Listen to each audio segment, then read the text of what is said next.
నేను కిషన్ రెడ్డి గారికి చెప్పదలుచుకున్నా. అందుకే కేంద్ర ప్రభుత్వం ఉత్తర భారతం దక్షిణ భారతం అనే వివక్ష చూపించడం మంచిది కాదు. దక్షిణ భారతదేశంలోనే కాదు, ప్రపంచంలోనే సమ్మక్క సారలమ్మ జాతరకు ఒక ప్రత్యేకమైన గుర్తింపు ఉంది. వారి వీరోచిత గాథ చరిత్ర పుటలలో ఉన్నది. కాబట్టి కేంద్ర ప్రభుత్వం నిర్లక్ష్యం చేయకుండా ప్రధానమంత్రి గారు రావాలి, సందర్శించుకోవాలి అని చెప్పి ఈ సందర్భంగా నేను వారికి విజ్ఞప్తి చేస్తున్నా. అదేవిధంగా మా వరకు ఫిబ్రవరి 6 తారీఖు నాడు మేము మొదలుపెట్టిన యాత్ర విజయవంతమై ఈరోజు అధికారికంగా ప్రభుత్వంలోకి వచ్చి అధికారిక లాంఛనాలతో ఈరోజు ఈ జాతరను మేము నిర్వహించినాం. భవిష్యత్తులో ఇంకా సమయం ఉంటుంది కాబట్టి ఈ ప్రాంతంలో భక్తులకు అన్ని రకాల వసతులు సౌకర్యాలు, ఎవరికి ఎలాంటి ఇబ్బందులు జరగకుండా అత్యంత పేదలు నిరుపేదలకు ఈరోజు గుళ్ళల్లో వెళ్తే శ్రీమంతులు ఆగర్భ శ్రీమంతులు వజ్రాలు వైదూర్యాలు బంగారము ఇచ్చే సాంప్రదాయం ఉంది, లేకపోతే వాళ్ళ శక్తి మేరకు ఇచ్చే.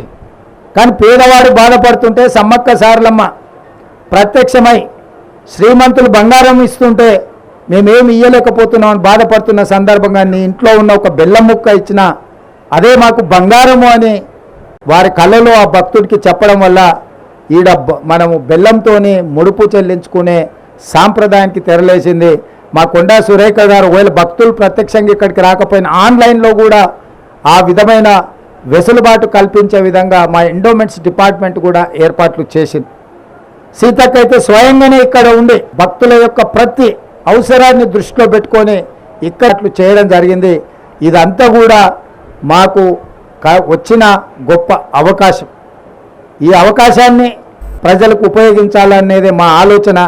అదేవిధంగా ఎన్నికల్లో ఇచ్చిన 6 గ్యారంటీలలో మరో 2 గ్యారంటీలను 27 తారీఖు నాడు సాయంత్రము ప్రారంభించబోతున్నాము. ప్రధానంగా 500 రూపాయలకే సిలిండర్ ఇచ్చే మహిళలకు చేయూతనిచ్చే విధంగా ఈరోజు సిలిండర్ 500 రూపాయలకి ఇచ్చే కార్యక్రమం. రెండవ కార్యక్రమము పేదవాళ్లకు 200 యూనిట్ల వరకు తెల్ల రేషన్ కార్డు ఉన్న ప్రతి పేదవాడికి ఇంటికి ఉచితంగా విద్యుత్తునిచ్చే కార్యక్రమాన్ని ఫిబ్రవరి 27 తారీఖు నాడు సాయంత్రము ప్రారంభించబోతున్నాము. ఆ కార్యక్రమానికి శ్రీమతి ప్రియాంక గాంధీ గారు కూడా హాజరు కాబోతున్నారు. రాష్ట్రంలో ఉన్న చిక్కుముడులను అన్ని విప్పుకుంటూ ఒక్కొక్కటి పరిష్కరించుకుంటూ ప్రజలకు ఇచ్చిన హామీలను అమలు చేసుకుంటూ దాదాపుగా ఈరోజు ఉచిత బస్సు రవాణా సౌకర్యం కావచ్చు, లేకపోతే రాజీవ్ ఆరోగ్యశ్రీ ద్వారా 10 లక్షల రూపాయలు పేదలకు వైద్యానికి అందించడం కావచ్చు, ఇప్పుడు ప్రారంభించబోయే 500 రూపాయలకే సిలిండర్ కావచ్చు, అదేవిధంగా 200 యూనిట్ల వరకు ఇంటికి ఉచిత కరెంటు కావచ్చు. మేము వచ్చిన 80-60 రోజుల్లో 25,000 ప్రభుత్వ ఉద్యోగ ఖాళీలను భర్తీ చేసినాం.